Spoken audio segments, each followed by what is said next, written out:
Hello दोस्तों, मेरे YouTube channel में आप सभी का स्वागत है। मैं एक नाच गीत गाने जा रही हूँ। वीडियो पसंद आए तो लाइक, सब्सक्राइब और कमेंट करना। छम छम बाजै मोर पायलिया, छम छम बाजै मोर पायलिया।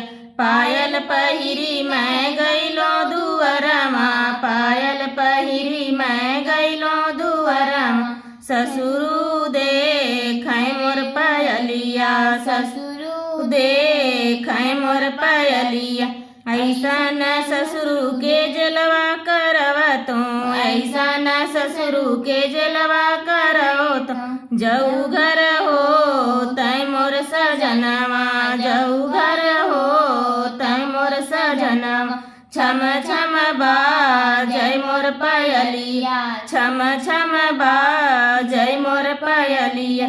पायल पहिरी मैं गईलो दुअरमा, पायल पहिरी मैं गईलो दुअरमा। भसुरु देखै मोर पायलिया, भसुरु देखै मोर पायलिया।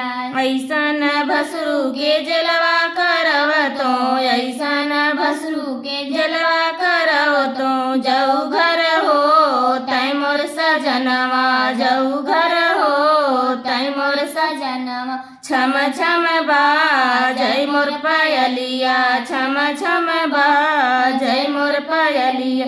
पायल पहिरी मैं गईलो दुअरमा, पायल पहिरी मैं गईलो दुअरमा।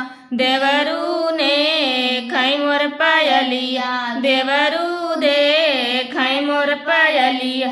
ऐसा न देवरू के जलवा करव तो, ऐसा न देवरू के जलवा करव तो। जऊ घर हो तै मोर सजनवा, जऊ घर हो तै मोर सजनवा।